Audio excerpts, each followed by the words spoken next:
সালাম দিলাম না, বেয়াদবি মাফ করবেন। ভালো আছেন, সুস্থ আছেন, এটাও বললাম না। মনে কষ্ট নেন না, কারণ আমি নিজেই ভালো নাই। আশা করি আপনারাও ভালো নাই, এই জন্য বলি নাই। কিছু কথা বলবো, মনোযোগ সহকারে শুনবেন আর ভিডিওটা দেখবেন, সম্ভব হলে শেয়ার দিবেন। হ্যাঁ,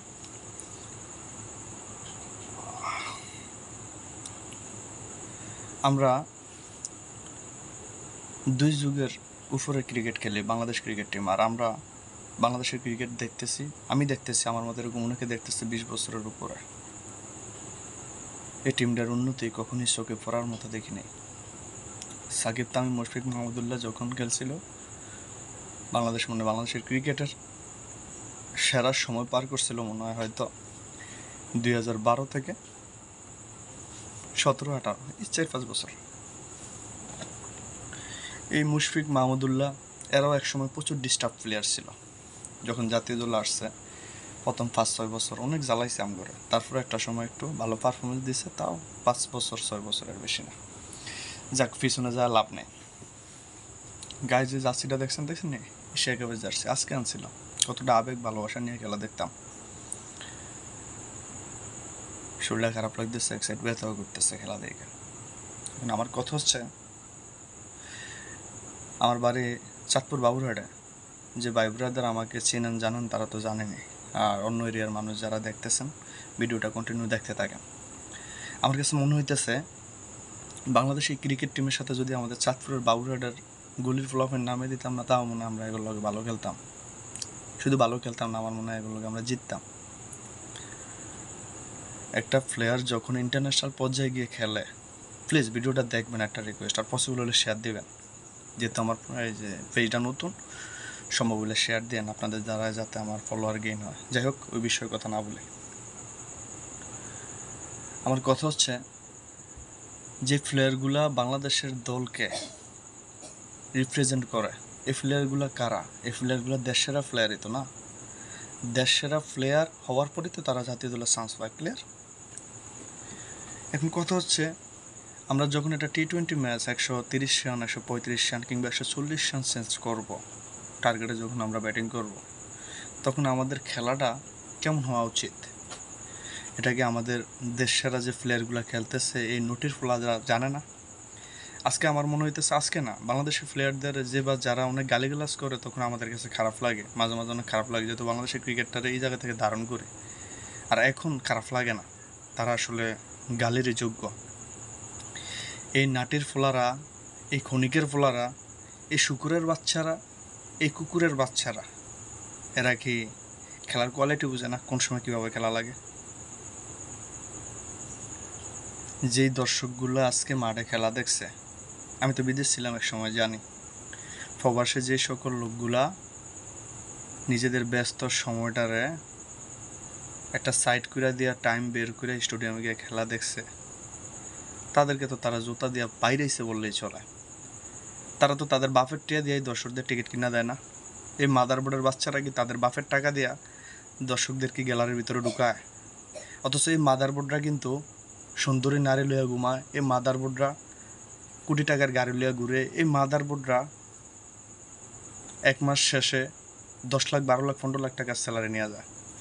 কি যোগ্যতা নেয়? প্রশ্ন। আমগো এখানে যেমন ট্যাপ টেনিস খেলতাম, আমরা খেলতাম যখন, আমরা তো খেলার সিচুয়েশন বুঝি, কোন সময় কীভাবে খেলা লাগে। আমি চ্যালেঞ্জ দিয়ে বলতে পারি, হ্যাঁ, আমাদের বাবুরেটার ফ্লফেন আমার থেকে ভালো খেলে, কিংবা আমি নিজে খেলোয়াড় থেকে ভালো খেলতাম। আমি চ্যালেঞ্জ দিয়ে কইতাম পারি, আমি নিজে যদি ওই জায়গায় খেলতাম, এত সুন্দর ফ্যাসিলিটিস, এরকম মাঠ, ঠিক আছে, এত ভালো জায়গায় যদি আমরা খেলতাম, আমরা ভালো খেলতাম। আমি চ্যালেঞ্জ দিয়ে বলতে পারি। এখন আমার কথা হচ্ছে, 135 রান, 40 রানের টার্গেটের ম্যাচ আমার কেন অ্যাটাকিং ক্রিকেট খেলতে হবে? তাও এশিয়া কাপের মতো একটা স্টেজে, যেটা সেমিফাইনাল কোয়ালিটির মতো একটা ম্যাচ, যেটা জিতলে বাংলাদেশ ফাইনাল উঠবে, যেটা হারলে বাদ। এই ম্যাচটা প্রত্যেকটা প্লেয়ারের কি ক্যালকুলেটারের মতো চিন্তা ভাবনা করে তারপরে গেমটা খেলার দরকার ছিল না? এই ম্যাচটা তো সহজে বের হয়ে আসার কথা ছিল।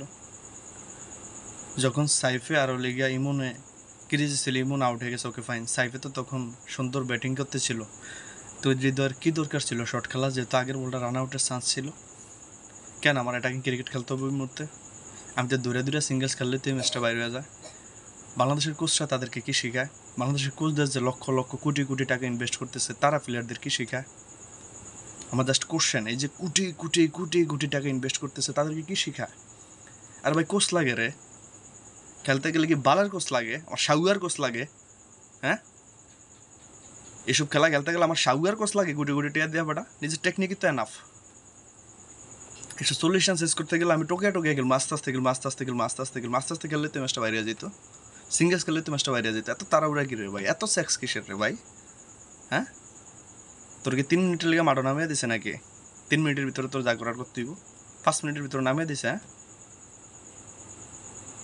জাস্ট মানে কিছু বলার মতো ভাষা খুঁজে পাইতেছে না। এই ম্যাচ সাইফের কিছু বলার তো নাই, সাইফের টানা 2 ম্যাচ ভালো খেলছে, এই ম্যাচও তো ভালো খেলছে, এটা তো খারাপ বলা যাবে না। হয়তো এটা বাজে শট খেললে আউট হয় না, সাইডে লেগে গেছে গিয়ে উঠে গেছে। আচ্ছা, সাইফের আগে যে তৈরি হৃদয়ের আউটটা এখনও চোখে আসে। আমি সোহানকে নিয়ে অনেক কথা বলছিলাম, সোহানের ভিতরে আজকে খেলা দিকে আমি জাস্ট বিরক্ত। কিরে ভাই, এটা ইন্টারন্যাশনাল পর্যায়ের খেলোয়াড়, হেয়া দিয়ে লাগে কাফাকাফি করতে আছে, অথচ এসব ম্যাচেই তো তাদের প্রমাণের সুযোগ। শামীম পাটোয়ারি লাস্টে একা চেষ্টা করছে। কিরে ভাই, আমি বুঝতে পারতেছি না, এই ম্যাচ হারার মাইনে নিতে পারতেছি না, এই ম্যাচটা যে আমরা হারছি এটা মাইনে নিতে পারতেছি না। কিছু বলার নাই, জাস্ট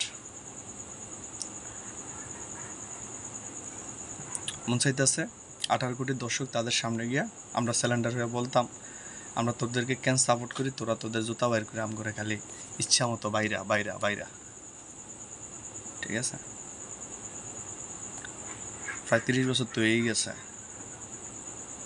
আগামী 30 বছর যদি আল্লাহ দুনিয়ার আয় না থাকলে তো গেছে গিয়া, যদি আগামী 30 বছরও দুনিয়া থাকে, এই 30 বছর অ্যাটলিস্ট এদেরকে দিয়া কোনো ট্রফি জেতা পসিবল না, এটা বুঝে হয়ে গেছে।